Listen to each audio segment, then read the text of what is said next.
Источники систем стереозвука. Почему это хайп? Что круче звучит? Компакт-диск, виниловый проигрыватель, DXD, магнитная лента, Где дорожки? цифровой источник с облаков, аудиокассета.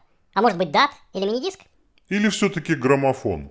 Папа, а как это проигрыватель играет? У него же нет проводов, он в розетку не включен. Доча, это граммофон. Механически.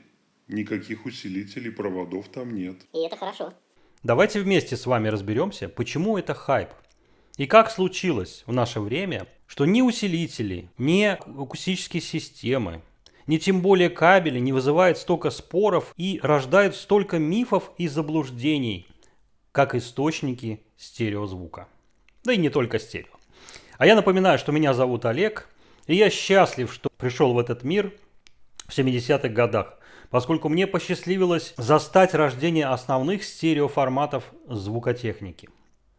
Я также благодарен всем тем, кто послушал мои подкасты про стереосистемы, про другие секреты и смотрит мой канал, в том числе и по фотографии, по путешествиям, ну и про новый мой проект Нота 3, про деревья, среду. Я, конечно же, благодарен тем, кто оставил комментарий.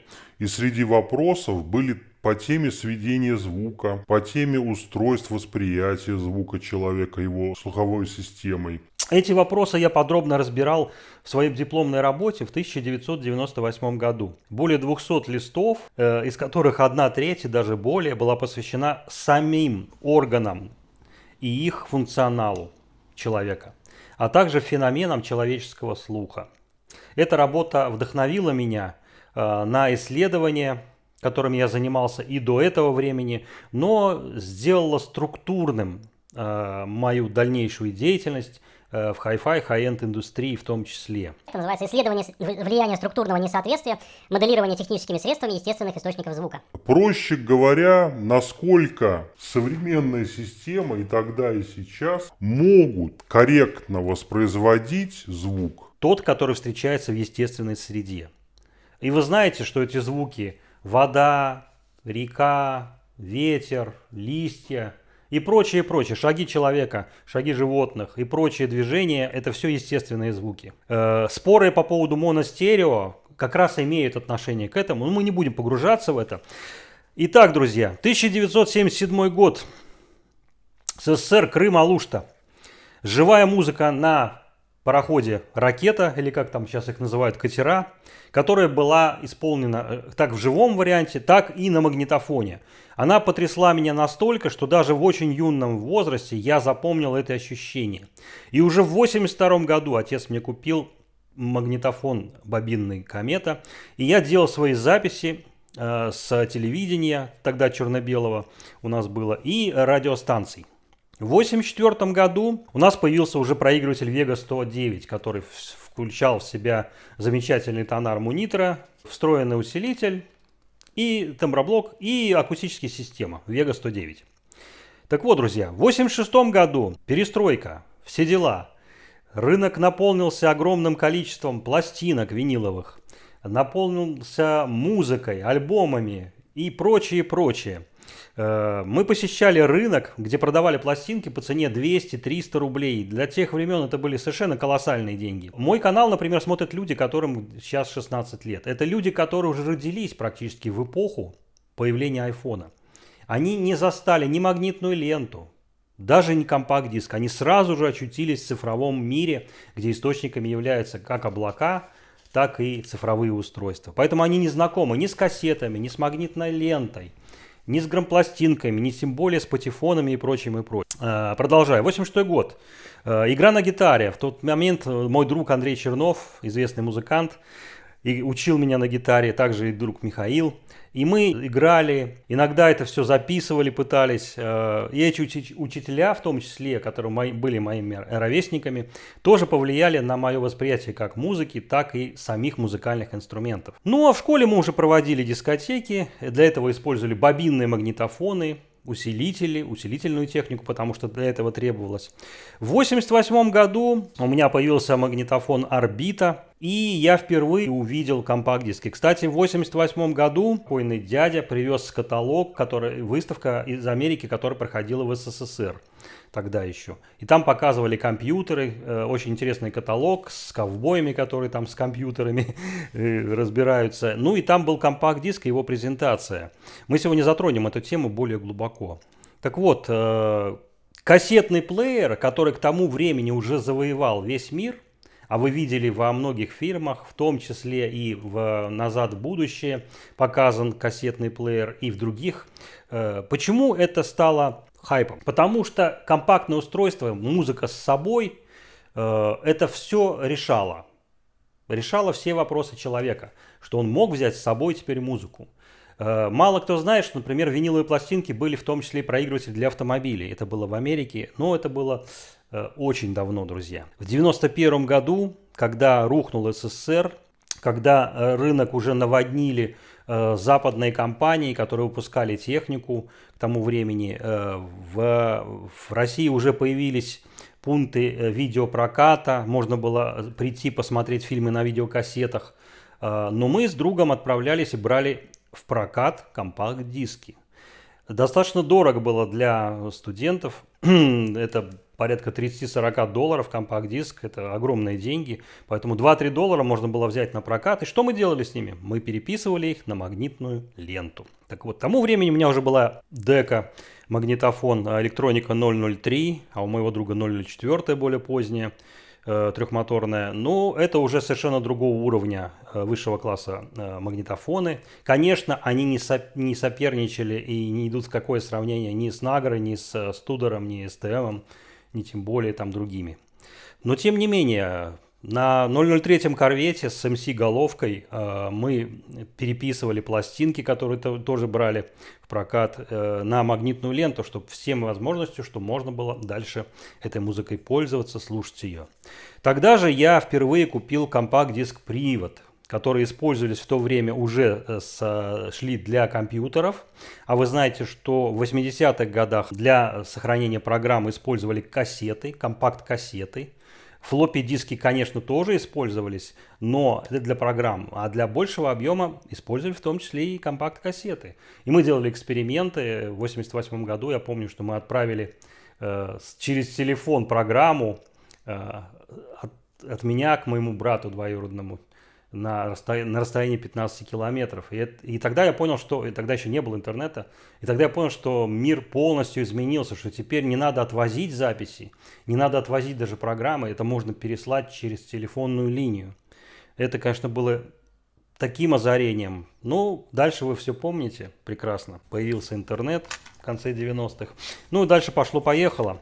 С 99-го года это уже были мною огромное количество использовано мини-дисковые деки, DVHS, более редкая система, это цифровые ленты широкие на базе VHS, и DAT-магнитофоны, которые не пошли в быт, но профессионалы их признали очень удобным, потому что размер практически меньше даже, чем компакт-кассеты, позволял записывать качество компакт-диска.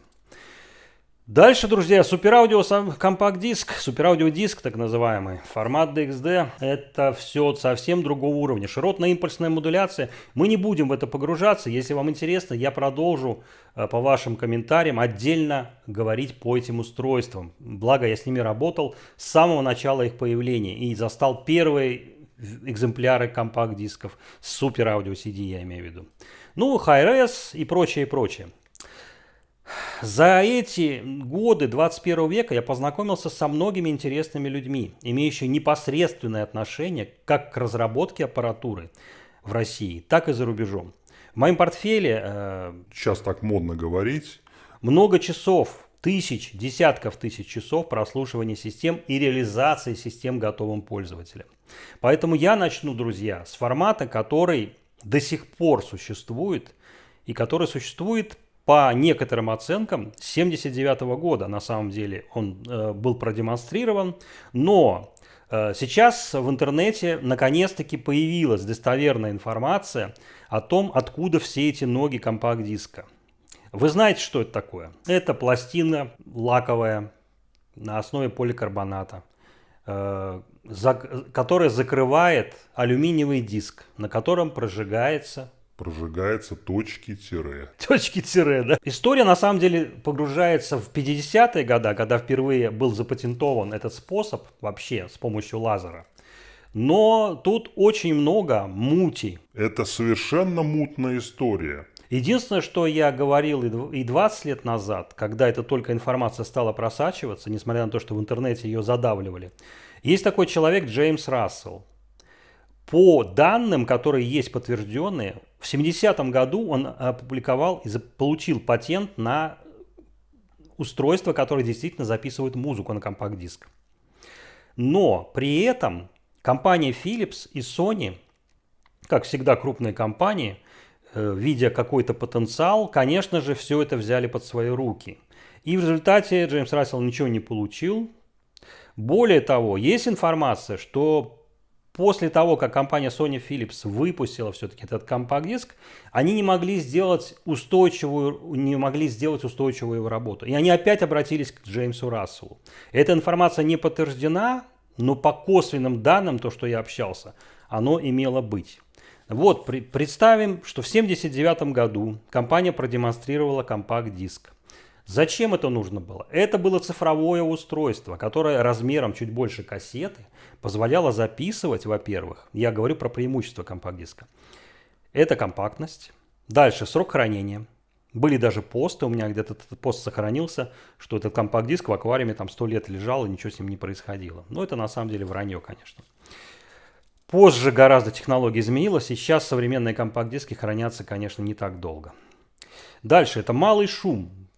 Малый шум имеется в виду, что по сравнению с виниловыми пластинками компакт-диск гораздо меньше шумит. И это связано, конечно, с огромным динамическим диапазоном, больше 100 дБ. Ну и износ, конечно же. Пластинка, если неправильно настроена головка, неправильно выставлен тонарм, можно убить практически плохой головкой за один заход. Компакт-диск в этом плане можно многократно прокручивать, и практически износа нет, если не повреждена система самой подачи компакт-диска и сам привод. Ну и быстрый вызов треков. То есть если пластинку, чтобы переместить, нужно или купить суперсовременный проигрыватель, где это возможно реализовано. Это очень дорогие проигрыватели, сотнями, десятками тысяч долларов. Или все-таки подойти и переставить трек. Поэтому культура потребления музыки в качестве альбомов, она, конечно, началась с LP-пластинки, о которой мы вернемся чуть дальше. Компакт-диск эту культуру перенял, и поэтому альбом, компакт-диск-альбом, это именно вот так было. И, кстати, друзья, подробно вы можете прочитать вообще про историю и феномены с компакт-диском, появление его, выбора минут, выбора диаметра. Это все есть в интернете, без проблем вы найдете. Я отмечу лишь альбом группы ABBA Visitors, первое издание именно. Он как раз вышел в 1982 году. И это был первый альбом группы ABBA, один из первых в мире альбомов, который был записан полностью на цифровом тракте. Звучит он, конечно, сильно отличается от того, что вышло на пластинке Visitors. И я не могу сказать, что он звучит хорошо. Но то, что он звучит абсолютно интересно, я вам рекомендую послушать. Именно на компакт-диске. Это плюсы. Но что же дальше произошло? И какие же минусы? И здесь мы должны вернуться к описанию компакт-кассет. Компакт-кассеты — это, грубо говоря, бобинные магнитофонами, которые заполонили весь мир с 60-х годов и являлись высококачественными устройствами записи, как голоса, так и музыки. Использовались практически всеми студиями и до сих пор используются серьезными студиями в качестве исходной мастер-ленты. Многоканальные магнитофоны или магнитоскопы, как их некоторые компании называют. Компании Nagra, Studer, Revox, Atari, STEM и так далее. Компакт-кассета — это та же самая бобина, только уменьшена в размере. Понятно, что скорость ее передвижения ниже гораздо, чем 38 там, или 19 хотя бы хороших магнитофонов, не говоря уж там про 76 и прочее. Здесь эта скорость значительно меньше, поэтому полоса частот ограничена, в отличие от магнитной ленты бобинных магнитофонов. За счет ширины, за счет снижения размеров самой ленты в 2 раза практически, и в случае, если это стерео с 4-дорожечным вариантом, на этих 4 мм помещаются 4 дорожки. Так вот, друзья, это компактно, это можно взять с собой. Это включил и играет. В чем же плюс? Плюс как раз компактность. Но она не дает такого качества, не давала изначально, когда уже были двухдорожечные магнитофоны, где разделение каналов очень измеряется десятками децибел, где действительно качество и динамический диапазон, и частотный диапазон превосходят даже компакт-диск, как ни странно, друзья, в низкочастотной области особенно. И плюс к этому это живая магнитная система. Но компакт-кассеты использовали, и один из коллекционеров, один из людей, который принес культуру русского рока много и до сих пор является хранителем библиотеки русского рока, это Сергей Фирсов, он тоже свое внимание целиком переключил в то время на компакт-кассеты. Почему? Потому что уже тогда были магнитные ленты компакт-кассет с металлическим покрытием, то есть металл-хром, чистый металл, которые позволяли расширять диапазон чувствительности пленки самой. Плюс появились совершенно невероятного качества сами аппараты студийного качества. Это Накамичи, серия верхняя, это Драгона и прочие, тысячные, 10-тысячные Айва и прочие. Кто занимается компакт-кассетами, знает, о чем это речь. Разумеется, и сейчас существует множество коллекционеров, до сих пор выпускаются компакт-кассеты, их можно купить, так же, как и бобины. Так вот, друзья, мы отвлеклись. В 90-х годах в СССР появились пункты проката видеокассет. И уже наступал на пятки видеоформат. Уже можно было самому записывать видео. Именно в то время я начал записывать первые свои видеоблоги. В 95-м году, когда у меня появилась первая аналоговая камера на ленту.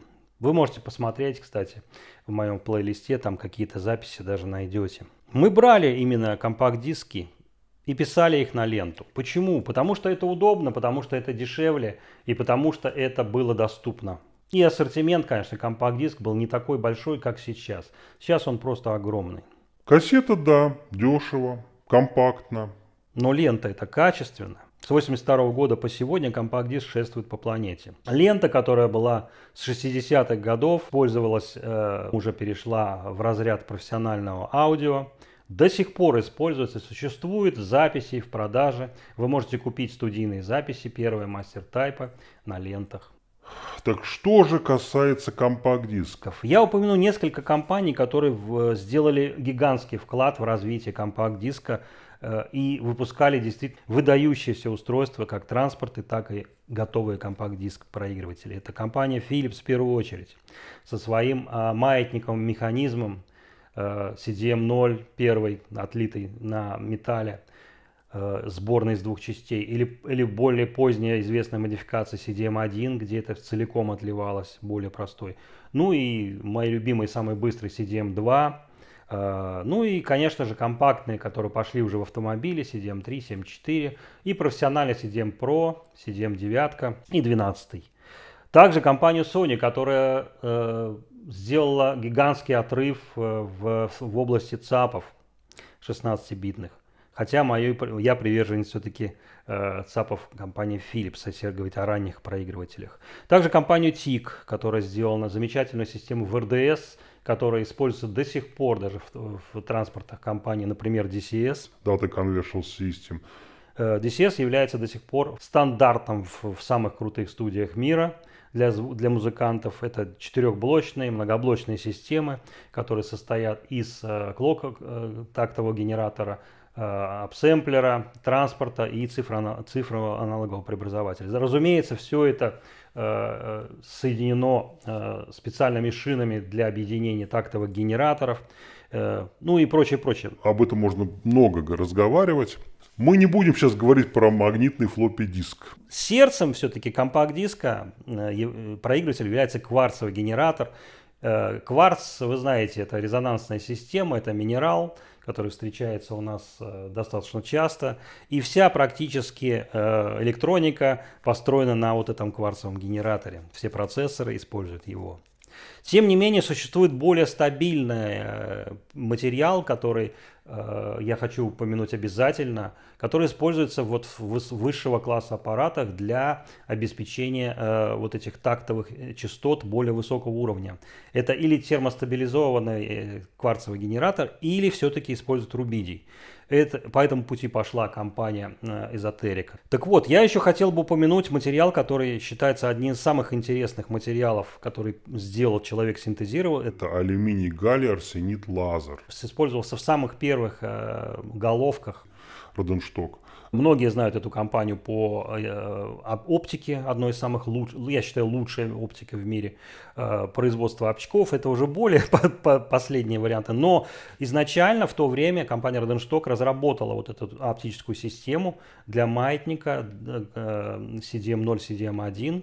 И в первых проигрывателях как раз вот этот алюминий, галлий, арсенит, лазер. Не диодные, которые сейчас в современных проигрывателях. Ну, продольные системы движения самих головок, которые присутствуют в большинстве сегодняшних проигрывателях, не только компакт-дисках, это, конечно, можно отнести в первую очередь к разработке компании Sony.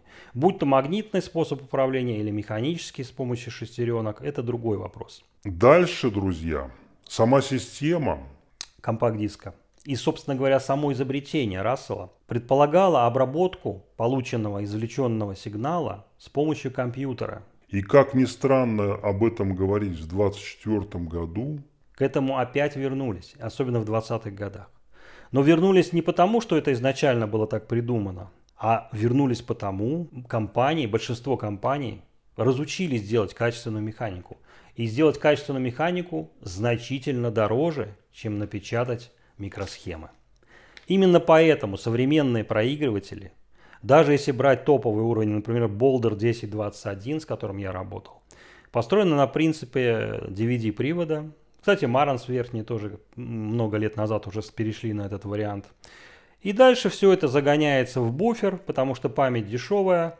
Из памяти, из твердотельной все это извлекается, используя опять-таки тактовый генератор, восстанавливается. И получаем в результате. Получаем стереозвук. Но, друзья, одним из минусов компакт-диск, если мы говорим про ленту, то там это плавание скорости, это неприлегание головки, это механические повреждения самого тракта, загрязнения, то в компакт-диске этого всего нет. Но там зато есть другая проблема. Это джиттер. Это биение частоты. Слух человека очень чутко реагирует на биение частоты. И на этом основано очень много феноменов, о которых я в дальнейшем расскажу, если вам будет интересно.